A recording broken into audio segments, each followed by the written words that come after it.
Hugo, une question, je vais très rapide lever la main. Les écoles, les bibliothèques, les personnes handicapées, pour l'instant, moi j'ai trouvé que c'était vide, il n'y avait rien, j'ai pas pu participer. Dans quelles écoles En général, de manière générale, ici à Montreuil, les enfants sont, par exemple, il n'y en a pas à l'école, l'intégration des classes bilingues, il n'y en a pas, la bibliothèque, il n'y a pas d'accueil en médecine, etc. Donc, moi, je ne me suis pas sentie arrivée. Qu'est-ce que vous allez, j'imagine Alors, moi je crois qu'en voilà, vous allez continuer comment en créant en créant des programmes qui permettent d'insérer ces personnes handicapées et on peut considérer déjà des expériences dans les écoles maternelles,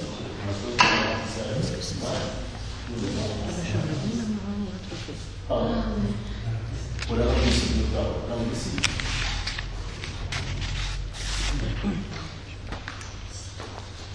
ce que je veux dire, il a sans doute raison, aujourd'hui c'est insuffisant. On est d'accord. Mais on n'attend pas à en rester là. C'est-à-dire l'idée c'est de travailler avec vous, dès lors qu'on sera en responsabilité pour examiner école par école, quartier par quartier, tout ce qui sera nécessaire de faire. Et de réintégrer dans différents programmes de l'organisation. Vous pouvez poser une question. D'accord. Ça fait 6 ans, depuis que je vois là, ça fait 6 ans que moi et Paula, on ne vit pas dans l'habitant de Montreuil. On se bat par rapport à les feux-routes sonores. On les achète.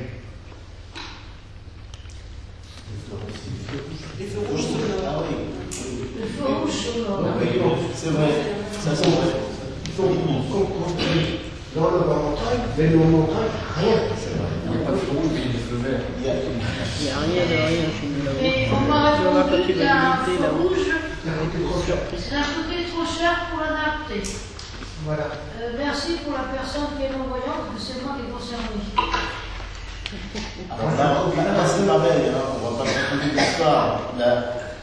C'est insuffisant. Mais on ne peut pas dire qu'il n'y a rien qui a été fait. Les bornes qui sont placées au feu pour indiquer aux personnes non-voyantes en particulier, c'est un premier pas. Qu'il faille aller au-delà, on est tout à fait d'accord. Qu'il faille généraliser à l'ensemble de la ville, on est tout à fait d'accord. Mais il y a l'amorce quand même et la prise en compte de ces populations dans la manière d'aménager quand même la ville. Que ça soit insuffisant, je l'entends. Regardez encore, pour nous, quand on se déplace de Manuel pour aller au travail ou quand je me balade avec Paula, il a tous les voitures qui sont tous le trottoir. On dit souvent la ville, aucune réponse. Il n'y a plus de voiture. Et moi, comment je connais le gars qui fait les amants. Tu peux expliquer, parce que là, moi, j'ai un peu mal expliqué. Tu dis les voitures. Les voitures, tous les voitures. Tu ne vas pas traverser, c'est ça que tu veux dire? Voilà. Gêné pour marcher. Là-dessus, parce que c'est pour l'avenir. Comme moi je travaille avec les agents qui donnent des amendes, et il paraît qu'ils m'ont dit, la mairie nous a ordonné de ne pas mettre les amendes dans le Bel Air Tant qu'il y a des choses. tant qu'il y a des travaux. Voilà. Moi, j'en ai vu une. Et on m'a dit ça. Et c'est un chef qui me l'a dit. Alors, la mairie nous a dit, il m'a dit ça exactement. La mairie nous a dit, on ne peut pas mettre d'amende dans le Bel Air tant que les travaux sont là. Et Ça concerne le bassin incident.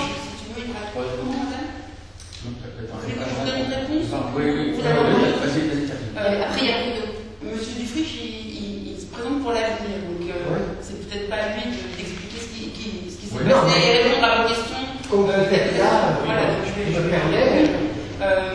jamais une ville ne dit à ses agents d'appliquer le droit quelque part et de ne pas appliquer le droit d'autre part.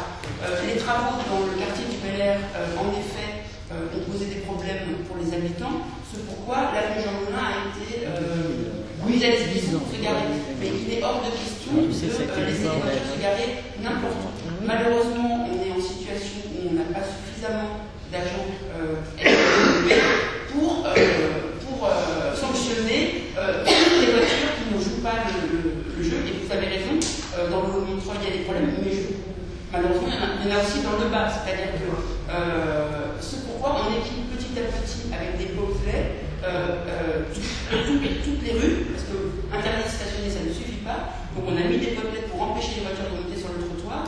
Et si vous avez remarqué, tous les aménagements de carrefour, de voirie que nous avons refaits sont justement accessibles et protégés de la voiture et élargit la taille du trottoir justement pour qu'un fauteuil roulant puisse circuler le mieux possible. Donc vous avez raison, on n'a pas tout bien fait et tout n'est pas... Et madame, quand on vous a dit c'est trop cher, je pense qu'on voulait dire c'est très cher. C'est-à-dire que, évidemment, c'est pas trop cher en soi pour la fonction de savoir répondre, mais en même temps, Montreuil est une ville immense et quand on parle de rien, il faut programmer petit à petit.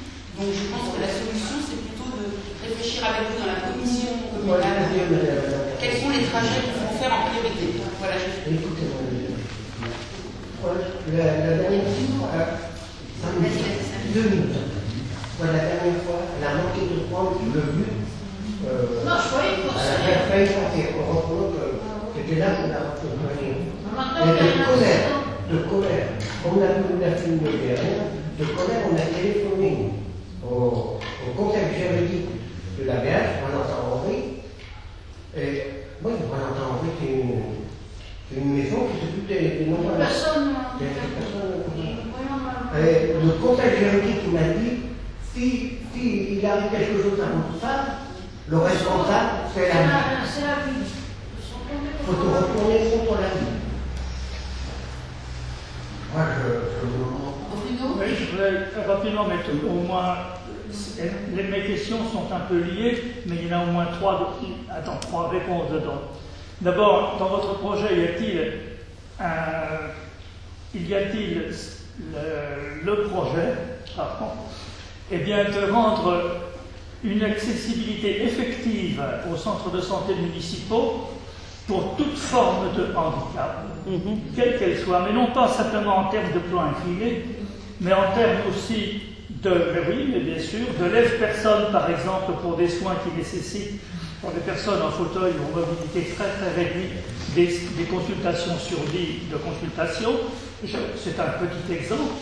La capacité de dialoguer avec le patient, qu'il soit sourd, qu'il soit malentendant ou malvoyant ou aveugle, et ainsi de suite. L'autre volet de cette question, toujours lié à l'accès aux soins, y a-t-il dans votre projet l'intention d'être un peu plus coercitif vis-à-vis des pharmacies pour que toutes les pharmacies montreuilloises soient accessibles aux personnes porteuses d'un handicap, ce qui n'est pas le cas actuellement. Et celle-ci vient de m'échapper. Bon, alors on s'en limitera à ça. Oui, et ensuite, y a-t-il aussi dans votre projet l'intention de faire que la commission communale accessibilité handicap soit autre chose qu'une chambre d'enregistrement? Ce sont les trois questions en une seule, qui sont liées à la santé et au handicap. Bien. Alors, je disais que vous avez tous conscience de ce qui a été fait pendant ces 6 ans. Pardon, vous avez tous conscience de l'effort accompli en termes de moyens qui ont été investis pour cette question dans notre ville, les 6. Non, moi je trouve pas. Moi je trouve pas. Non, franchement, non. Moi je trouve pas. Vous ne trouvez pas? Allez voir au allez voir. Non, c'est délicat ce que vous dites là, parce que sans vouloir être polémique, mais c'est vrai que si on devait faire un bilan au niveau du handicap, au moins de ce qu'on pouvait espérer vis-à-vis de la loi 2005 et tout ça. Oui, il faut pas dire ça. Mais c'est pas une attaque personnelle. Moi, Catherine, je sais que c'est quelqu'un que j'apprécie beaucoup. Dans l'équipe, j'en apprécie beaucoup. Où en étions-nous en 2008?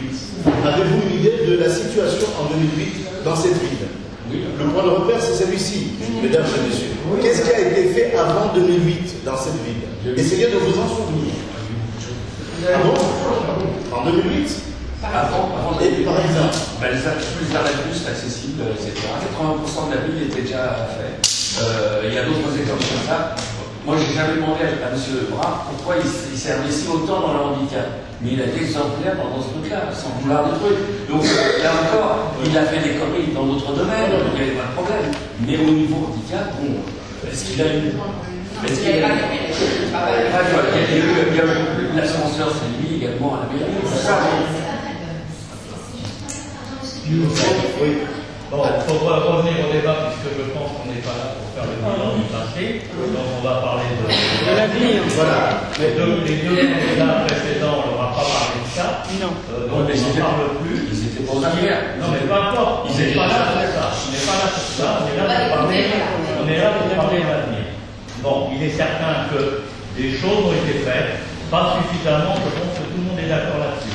On parle de cette loi de 2005. Elle se termine l'année prochaine, si j'ai bien compris. Il reste énormément à faire. Mais il reste énormément à faire partout. Pas qu'à Montreuil, dans toutes les communes, c'est comme ça. Il y a des priorités. Alors, ce qu'on peut poser comme question à notre futur maire, éventuellement, quelle est la vraie priorité, justement, pour le handicap? Je cite un exemple tout simple qui ne coûte pas un rond. Je rejoins le monsieur qui a son épouse aveugle. Certaines voitures se gardent n'importe où. Je suis d'accord qu'il y a des côtelets qui sont mis au maximum. Mais, moi j'ai des enfants qui habitent le François Raveau. Quand on descend, il y a des côtelets partout pratiquement. Hein. Quand on descend vers Vincennes, par exemple, il y a quelques garages automobiles. Hein, je ne vais pas dire des noms parce qu'ils travaillent, malheureusement, il n'y a pas de place. Ils se garent sur les bateaux. Moi j'ai deux petits-enfants, 5 et 8 ans. Quand ma belle-fille elle remonte chez elle est obligée de se mettre sur la rue avec une poussette. Et ça, ce problème-là, c'est pour tout le monde. Qu'on soit handicapé, qu'on soit une personne âgée, sans matériel, simplement avec une canne, il suffit d'allumer, d'aligner, je suis d'accord avec M. encore, d'être sévère sur les gens qui sont garés sur les trottoirs ou sur les bateaux, parce que maintenant, c'est sur les bateaux qui se garent et vous êtes obligé d'aller sur la route. Ça, c'est un truc qui coûte 0 francs. Moi, je commence à parler. Il n'y a peut-être pas assez de place non plus pour les voitures pour se garer. Hein. Ah oui, mais ça, c'est un autre problème. C'est pas la même chose. Hein. Bon, par contre, pour les voitures des handicapés, je pense qu'il n'y a pas assez de place. On a entendu d'autres débatteurs. Tout le monde trouve que les places sont trop petites. C'est certain. Si vous avez besoin de sortir un fauteuil handicapé sur le côté, c'est pas forcément facile. En plus, quand vous avez des stationnements, souvent sur le trottoir, vous avez un truc pour empêcher les voitures de monter, mais ce n'était pas des côtelets, puisque ça avait été fait bien avant cette forme d'intervention. C'est souvent des barres de béton qu'on ne voit pas. D'ailleurs, on se colle souvent les portes de voitures dedans. Donc ça, c'est pas facile de sortir d'une voiture handicapée. Et ça coûte pas cher non plus.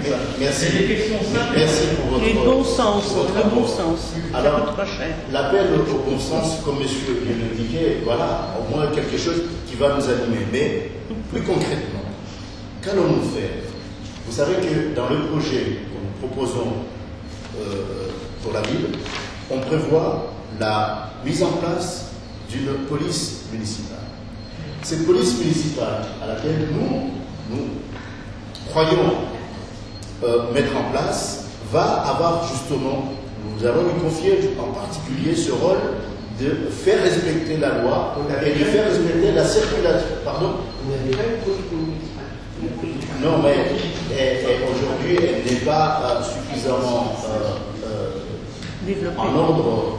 Vraiment résoudre le problème, c'est d'augmenter le nombre de policiers municipaux. Écoutez, quand ils viennent au garage, même que les voitures sont mal garées, ils s'en vont. Oui, non, mais là, justement, c'est ça la volonté politique, c'est que de leur donner une mission extrêmement claire sur leur capacité, notamment à appliquer la loi et à être sévère et à sanctionner lorsqu'il sera nécessaire pour tous ceux qui ne respecteraient pas les espaces alloués aux personnes handicapées en termes de stationnement, ceux qui ne respecteraient pas l'espace, la gestion de l'espace public pour faire, encore une fois, la place aux personnes handicapées. Donc, des mesures extrêmement claires qui irait jusqu'encore une fois, vous parlez de coercition pour les pharmaciens, hein, tout à l'heure, en disant est-ce qu'on peut les contraindre à bien sûr, c'est une question de volonté, donc ce message-là, on peut le porter. Donc, en matière de respect de la loi, en matière de sanctions, moi, en tout cas, maire de Montreuil, je suis prêt à aller jusqu'à là, hein, à renforcer cette police militaire en lui donnant une mission extrêmement claire sur la prise en compte de l'espace public pour faciliter la vie des personnes handicapées. L'autre chose, c'est que moi, je ne peux pas, là, vous donner des choses extrêmement, comment dirais-je, formalisées en termes de volonté, puisque le mode de gouvernance que moi je préconise comme maire de Montreuil, c'est celui de la concertation. C'est-à-dire, si je suis encore une fois aux responsabilités, ma démarche auprès de vous serait d'abord de se rencontrer. Parce que vous voyez, la multiplicité de problèmes font qu'à un moment donné, dans une ville de 100 000 habitants avec des problèmes énormes de tous les côtés, il va falloir prioriser. Et ces priorités, je ne voudrais pas être le seul à les réaliser. Ça sera avec vous. De la même manière que ça a été fait avec l'ancienne majorité, qui vous a toujours impliqué, eh bien moi je le ferai encore davantage. De manière à ce qu'ensemble, nous puissions avoir un programme annuel sur la première année, où est-ce que nous mettons le curseur en matière de traitement de la problématique de l'handicap dans notre vie. C'est avec vous, c'est pas moi seul qui viendrai vous donner comme ça des mesures ou qui sortiraient de je ne sais plus quelle étude ou de quel conseiller. Avec vous, on le fera ensemble pour prioriser. Hein? Donc, chaque année, un rendez-vous sera pris pour que nous déterminions collectivement les priorités pour l'année à venir. Voilà, il me semble, une méthode de gouvernance, puisque je suis dans la concertation, que je pourrais appliquer, y compris dans le traitement de la problématique de l'handicap. Donc ça veut dire que vous répondez à la question de Bruno sur la CCAPH, parce que visiblement la CCAPH, la municipalité qui est actuellement en fonction, ne semblait pas prendre au sérieux cette réunion de concertation. Pour moi, c'était l'acteur qui sera autour de la table avec nous pour résoudre ce problème. Il n'y a pas que, bien sûr, comment on peut l'exclure. Alors si aujourd'hui, c'est une instance qui n'est pas suffisamment présente ou pas suffisamment sa place, moi je vais lui donner sa place. Encore une fois, mon mode de gouvernance dans le traitement des questions qui sont importantes pour la ville, c'est à chaque fois de mettre autour de la table des experts du domaine, de la population et les instances qui existent sur la ville. Donc cette commission, elle aura tout à fait sa place, de la même manière que toutes les personnes handicapées auront aussi, et leurs représentants, leur place, pour qu'ensemble, encore une fois, nous déterminions les priorités pour l'année en cours. Et ce rendez-vous sera annuel. Donc il ne s'agira pas de tirer des trucs sur les comètes. Il s'agira de suffisamment pragmatique. Moi, le rôle que j'aurai, c'est de dégager des marges de manœuvre en termes de budget. Mais quant à la manière de dépenser ce budget, les actions qui seront déterminées, elles seront déterminées dans cette collégialité, dans cette coalition à mettre en place. Ça j'en fais pour moi le mode de gouvernance pour en sortir dans ce cloisonnement continu où on est dans des querelles de chapelle constamment et on n'avance pas. Donc moi je dis encore une fois, dans ma manière de gérer, et croyez-moi, la question du management, c'est mon métier, je ne veux pas être celui qui pense en demandant aux autres d'exécuter. Non, on va faire ensemble. On va faire ensemble. Alors, je ne sais pas si vous avez clair, mais en tout cas, c'est cette méthode que j'entends dans la gestion. Donc, il n'y aura pas de concertation sélective. Non, en tout cas, pas de ma part. Si la commission ou si vous-même, vous m'indiquez des acteurs qui doivent être autour de la table, je n'ai aucune raison de ne pas. Toutes les composantes concernées par la question de l'handicap seront invitées autour de la table, sans exclure personne. Et ensemble, on déterminera les priorités pour l'année. Encore une fois, rendez-vous annuel. Et il y a aussi, je tiens à le dire, la prise en compte des familles, parce que je vous ai dit que dans ma vie, je ne vais pas m'étaler dans ma vie personnelle, mais comme je disais en premier lieu, que nous sommes tous concernés par cette question de handicap, et bien moi je pense aussi à l'accompagnement des familles, des gens qui ont des personnes handicapées et qui doivent, et là aussi, trouver des lieux d'écoute, des lieux d'accompagnement, hein, pour qu'ils puissent accompagner leurs membres de leur famille d'une manière suffisamment à la fois solidaire, soulagée et pratique. Il n'est pas normal que ces personnes soient seules dans l'isolement, à devoir se dépatouiller seules dans l'accompagnement des personnes handicapées dans leur famille. Il faut que nous puissions trouver là aussi une façon de les aider. Et même les adultes. Attends, oui, mais justement, vous venez juste de répondre un petit peu à ma question, c'est comment étoffer les relations entre la mairie et les personnes handicapées. Et on parlait dans le temps de transversalité, c'est pas la première municipalité qui en parle, mais j'ai la deuxième voire la troisième. Pour exemple, trouver les ponts qui vont entre les services, justement. Donc, est-ce que le chargé de mission sera plus étoffé au niveau de son service, ou est-ce que vous voyez ça comment?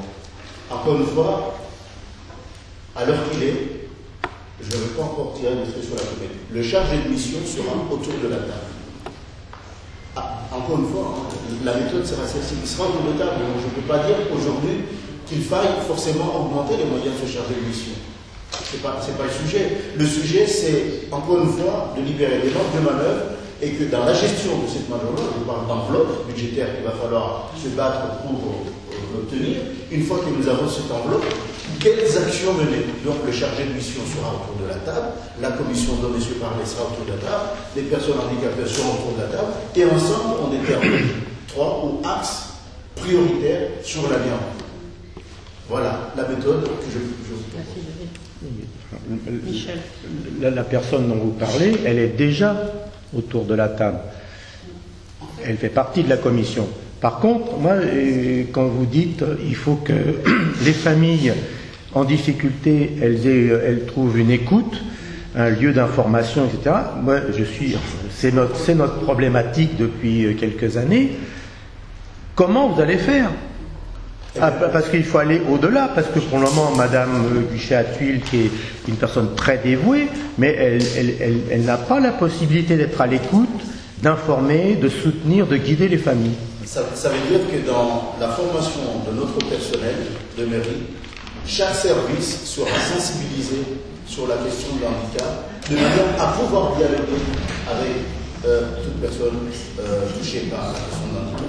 Il y aura dans chaque service, je ne vais pas vous dire un référent, mais chaque service sera en capacité de dialoguer et de recevoir toute personne handicapée. Parce que oui, ça c'est... Je parlais tout à l'heure des actions qui ne coûtent pas.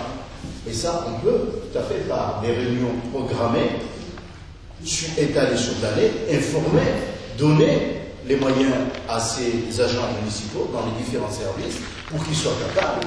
Ce n'est pas des choses compliquées, c'est des choses qui peuvent tout à fait être mises en place. C'est pas une question d'être compliqué, c'est une question de pratique. C'est-à-dire que si une personne a un problème avec l'école, c'est sûr qu'elle va s'adresser au service éducation. Si elle a un service de logement, elle va s'adresser... Voilà. Maintenant, il y a des familles qui sont en détresse et qui ne dépendent pas forcément d'un service. N'est-ce pas? Alors moi je parle par exemple les familles qui sont avec des enfants qu'on appelle sans solution, puisque c'est mon domaine, voilà. C'est pas un problème de scolarisation, puisque c'est des enfants qui ne peuvent pas aller à l'école. C'est un problème en soi-même. Et la famille, elle est enfermée chez elle, voilà. En tant que municipalité, comment on peut aider cette famille? Voilà, ça dépend pas des services, d'un service en particulier. Il faut que quelqu'un dans la mission handicap soit disponible et puisse intervenir pour orienter. Dans le développement, là vous m'amenez à parler de l'autre aspect, dans le développement économique, vous voyez le nombre de personnes en recherche d'emploi dans cette ville. Eh bien, l'un des axes que je compte développer, c'est de créer des structures d'aide à la personne. Des structures où il va y avoir des professionnels qui vont être formés sur l'aide à la personne. Et dans cette histoire-là, l'aide à la personne, eh bien, nous allons former des gens qui vont pouvoir venir soulager les familles qui ont le handicap. On va les former, ça c'est mon métier, je sais comment on fait. Et en même temps, ça va créer des emplois. Parce qu'aujourd'hui, moi je vois des gens, que ce soit au niveau de la petite enfance, au niveau des personnes handicapées, au niveau des personnes âgées, il y a des pans entiers de besoins immenses. Et de l'autre côté, des gens qui cherchent du travail. Eh bien, on va créer ces structures qui vont encore une fois donner les compétences à somme de personnes qui sont dans notre ville, à leur doter des moyens de jouer ce rôle-là. Aide à la personne, d'une manière générale. Ça peut être les handicapés, comme ça peut être les personnes âgées ou les personnes aussi malades. C'est un problème d'isolement, ça. C'est l'isolement. Alors ça touche énormément de monde. Pourquoi ne pas créer aussi une délégation handicap aussi? Enfin, il y avait un élu à la santé, mais est-ce que cet élu de la santé s'est occupé de cette problématique, comment dirais-je, certainement. Mais dans le collectif là, parce que moi je découvre ce document, est-ce que la ville, la municipalité actuelle a participé à ce collectif? Est-ce qu'elle a pu entendre les points de la charte reprise, là je vois reprise des points de la charte, la concertation, l'information, sensibilisation, etc., etc.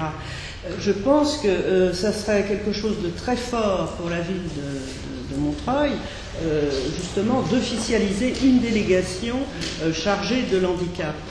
Elle peut avoir une autre délégation, mais qu'il y ait quelque chose, que ça soit visible et qu'il y ait un référent handicap, plus ou moins élu, avec des techniciens bien sûr administratifs, des gens qui se sont déjà penchés sur le problème et qui pourraient se réunir, mais pas une fois par an, tu vas parler d'une fois par an, mais régulièrement sur le problème de l'handicap. Car le problème de l'handicap, il est vaste. Il y a 50 ans d'arriérés dans ce domaine. Il faut revenir aux sources, aux choses très très simples, qui ne demandent pas obligatoirement de l'argent. Moi je parlais de bon sens tout à l'heure, notamment l'accessibilité, mais je ne sais pas comment dire, il y a l'accessibilité, les travaux, mais il y a aussi l'ouverture vers, je connais très bien les problèmes de la culture, vers la culture. C'est pas obligatoirement faire des travaux, mais c'est, comment dirais-je, sensibiliser et permettre à ces populations-là de pouvoir fréquenter les structures culturelles. Voilà. Je crois que c'est dans la tête aussi. Absolument. Alors, je vais laisser Catherine répondre. Tout à l'heure, quand je parlais du rendez-vous annuel, le rendez-vous annuel consiste à fixer les priorités. Oui, d'accord. Ça ne veut pas dire qu'entre-temps, il n'y aura pas de rencontre.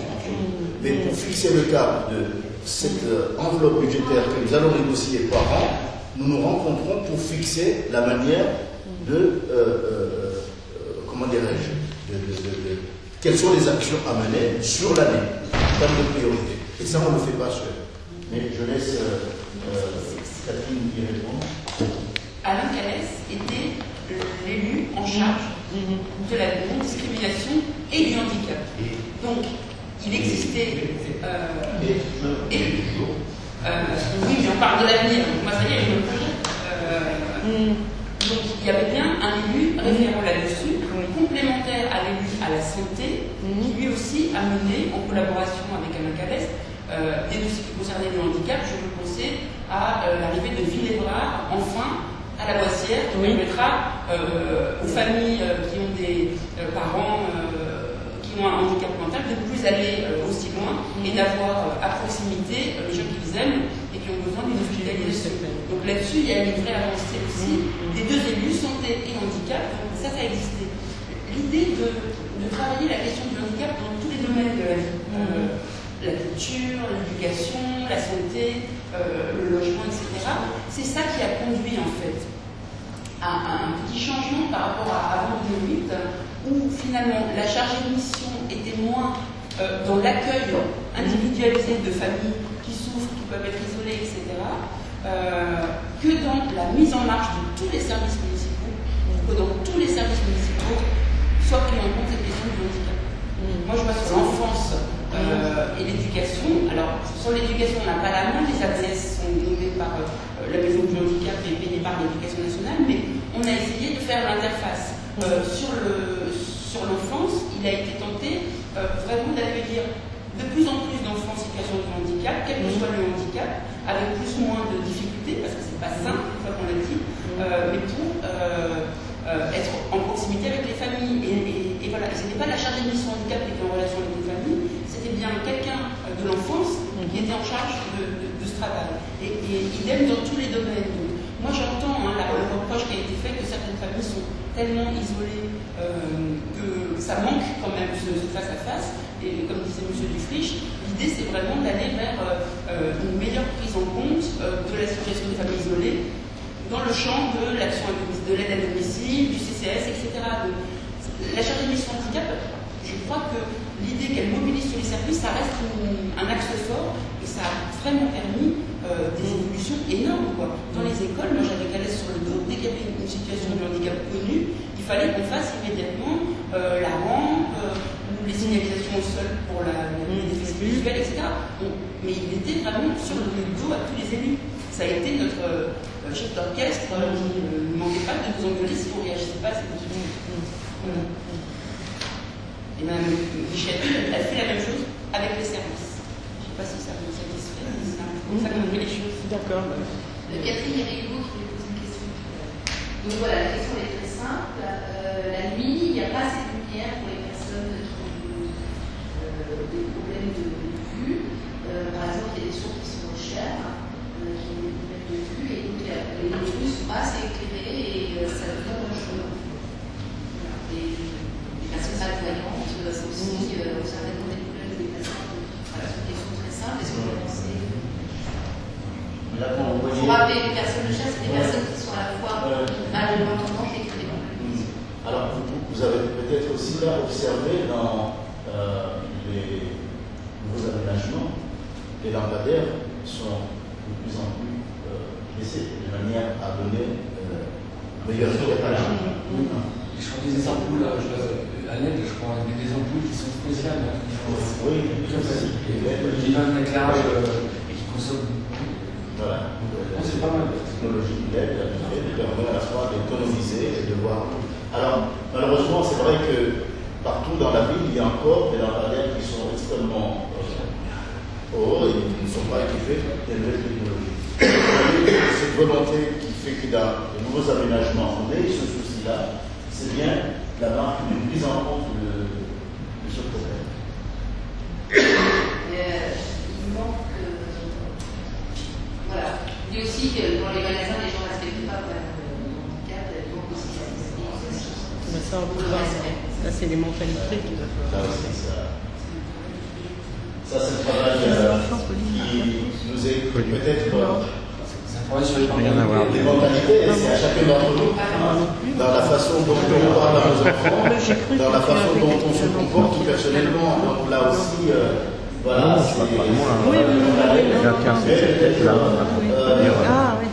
nous sommes interpellés là, c'est à chacun d'entre nous de voir Oui. Je voulais donner un exemple concret par rapport au commerce, si vous permettez. Donc, d'une façon générale, on disait l'argent, c'est pas exactement important. Quand même, l'argent, des espérances. Et là, je veux dire que les promesses que nous on fait, elles sont financées. C'est pas toujours le cas de ce pays. Mais on a parlé de la baisse de l'engagement de l'État, des dépenses de l'État. Vous la connaissez tous, si vous écoutez les nouvelles, vous êtes au courant. Je prends un exemple concret. Moi, je préside des commissions d'accessibilité et de sécurité sur la ville, sur tous les établissements recevant du public, qui peuvent être des supermarchés, donc des commerces, des hôpitaux, des hôtels, tout ce qui est des écoles. Or, depuis 5 ans, l'État a pratiquement supprimé la présence de la direction départementale de l'équipement, qui avait des techniciens sur l'accessibilité. Des techniciens qui étaient formés pour ça, pour trouver des solutions d'accessibilité. Et c'est revenu aux villes, notamment la ville de Montreuil, qui est une grande ville qui a travaillé dans ce sens, mais quand même, on n'avait quand même pas des fonctionnaires spécialisés. Donc je prends un exemple qui est un supermarché qui se trouve place François Mitterrand, je ne vais pas dire son nom, faire publicité ni positive ni négative, il est là, et on lui a dit, vous ne pouvez pas continuer, la rampe n'est pas suffisante. Il y a une rampe, si vous connaissez, la rampe est trop raide. Donc, dans le système antérieur, c'est la préfecture qui tout de suite lui envoyait, etc., des obligations. Là, c'est nous, ça va prendre beaucoup plus de temps, passant par la police, on lui envoie des astreintes, etc. Et lui, il prétend qu'il travaille à cela, à trouver une solution. Il peut dépenser un argent pour trouver. Mais s'il ne le fait pas, au bout d'un certain temps, nous allons l'obliger à fermer son magasin. Et bon, ça, c'est ce que nous allons faire, c'est notre devoir à la ville. Mais c'est quelque chose de beaucoup plus lourd qu'avant et de plus coûteux en termes de temps, de nos fonctionnaires, etc., qui ont à étudier tous les permis de construire sur la ville pour vérifier qu'il y a l'accessibilité. Donc là, voilà un petit exemple de ce que le désengagement de l'État qui a baissé ses dépenses, alors que ça, pour l'État, ce ne serait pas des millions d'avoir ces fonctionnaires-là. Quand même, c'est une minable petite baisse, selon moi. Et pourquoi cette baisse? Elle s'inscrit dans un contexte plus général, qui est les réglementations, ça bride la croissance économique. On entend, malheureusement, c'est pas très drôle. La construction, la croissance, ce serait tellement formidable si on n'avait pas à faire l'accessibilité pour les handicapés, par exemple, ou tout ce qu'on demande pour toutes les personnes de tous les handicaps. Bon. Et ça, c'est une petite musique qu'on entend. Il faut qu'on se batte tous contre ça. Et bon, vous savez, le parti que nous représentons est plutôt attaché à ces réglementations et on n'est pas tellement favorable au lobby automobile, au lobby, à tous ces différents lobbies qui disent on veut se garer n'importe où, on veut faire n'importe quoi. On a d'ailleurs vu ce qui s'est passé. En Italie, il y a un gouvernement qui était Berlusconi, non, je ne sais pas ce qu'ils ont fait après, mais qui a annoncé on supprime, on assouplit les réglementations handicapées, on construira les plans d'urbanisme comme on voudra, et il y aura, mais vous allez voir, des embauches fantastiques, la croissance économique. Qu'est-ce qui s'est passé? Rien du tout. Il n'y a absolument pas eu de démarrage économique. Donc tout ça, ce sont des prétextes, il faut le savoir. Il faut savoir qu'on se bat dans un monde qui n'est pas facile, qui n'est pas favorable. Il y a des vents très défavorables. Et la mairie de Montreuil, je vous dis, elle se bat dans ce sens. Elle s'est battue, j'espère qu'elle continuera à se battre. Ses services, ses élus sont très attachés à ça, au respect des réglementations. J'ai pris cet exemple de ce supermarché, parce que bien sûr, il y a comment, mais c'est un commerce important dans ce quartier, comment, mais enfin, ça fait vivre le quartier, ça va, etc. Donc, fichez-nous la blague.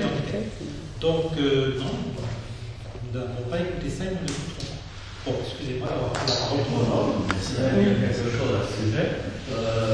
Pardon. Les deux dernières, vous et puis. Alors, ce magasin dont vous parlez, que tout le monde connaît, puisque c'est le seul, il est récent, je crois qu'il a 4-5 ans maximum, à peu près, 5 ans environ, on va dire ça. Bon, quand il y a l'ouverture d'un grand magasin, enfin même d'un grand magasin, il y a des commissions de sécurité énormes, il y a tout un tas de trucs. Comment se fait-il alors que ces commissions donnent l'autorisation d'ouvrir à ce magasin? Moi, je suis désolé, je suis pour le respect des règles en général. Si votre commerce, votre magasin, votre école, votre habitation n'est pas conforme aux règles, il n'est pas ouvert. Et c'est oui. C'est pas plus compliqué que ça. Moi, je me souviens d'un petit exemple que je vais vous dire. Je vais quelquefois en vacances à La Baule. Il y a eu un cinéma qui a été complètement rénové. Le monte charge pour handicapés n'était pas en fonction à l'heure prévue de l'ouverture. Le cinéma était fermé tout le mois d'août parce que le monte charge ne fonctionnait pas. Et c'est comme ça que ça va marcher. Et oui. Oui, alors je réponds juste sur ce point. Il a toujours eu un avis dès le début. Faut le faire tout de suite. Et simplement, c'est comme ça que ça fonctionne, hélas. Il faut qu'on faire présente un nouveau dossier en préfecture, peut-être qu'ils nous disent et ce qu'il a dit, mais je vais faire quelque chose, etc. Maintenant, on est dans la phase où il reçoit des astreintes à payer tous les jours. Si vous voulez, c'est lent, c'est trop lent, parce que la préfecture ne nous soutient pas. Il y a tellement, tout à l'heure on parlait de règlements, qu'il y avait beaucoup de règlements, et c'est vrai. Ce serait peut-être un peu plus clair, peut-être qu'on n'arriverait pas à des situations comme ça. C'est tout. Il y a beaucoup de règlements, c'est vrai, ça change tout le temps. Le règlement que vous mettez en application aujourd'hui, dans un an, ce sera plus le même, évidemment. Bon, excusez-moi. Michel, vas-y. J'avais juste c'est un message qu'on a reçu hier d'une maman qui dit qu'elle a voulu demander un abattement sur la taxe d'habitation et que les impôts lui ont répondu qu'ils ne pouvaient pas lui accorder parce qu'il fallait une délibération du conseil municipal. Une maman qui a un enfant... Oui, enfant handicapé, oui. Donc je n'en sais pas plus, mais on l'a reçu hier soir et j'ai comme... on est vraiment on est dans le sujet, voilà, je voulais vous soumettre voilà. L'abattement en faveur des personnes handicapées ou invalides est institué sur délibération des collectivités. Voilà, c'est... Le conseil municipal... Je n'étais pas au courant de ça, donc voilà. C'est bon à savoir. Oui, c'est des coûts standards. La question nous a pas été posée. Oui. Non, mais c'est une communication, c'est tout. Après, la justice sociale, c'est aussi en fonction des moyens. C'est-à-dire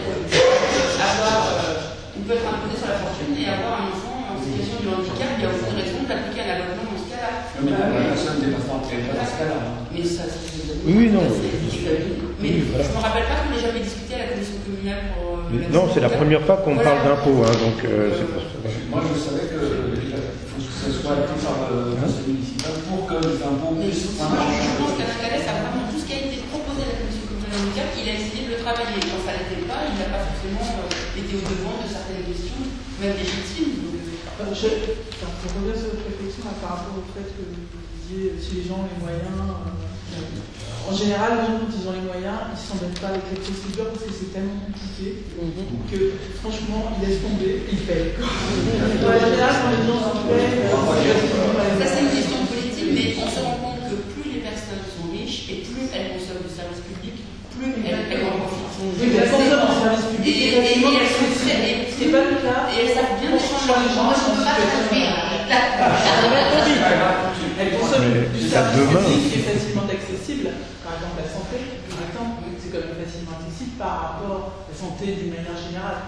Mais c'est pareil, encore la santé pour les personnes handicapées, ça n'est pas facilement accessible. Donc les personnes handicapées, quand elles réclament quelque chose, je pense en général, c'est parce qu'elles n'ont pas les moyens disons que c'est un accord qui leur permettrait de dégager des moyens dont elles ont bien besoin, je pense. Je peux vous demander de conclure parce qu'on va laisser l'égalité avec les commentaires. On a déjà dépassé l'heure. Vous avez de la chance, il y a personne derrière.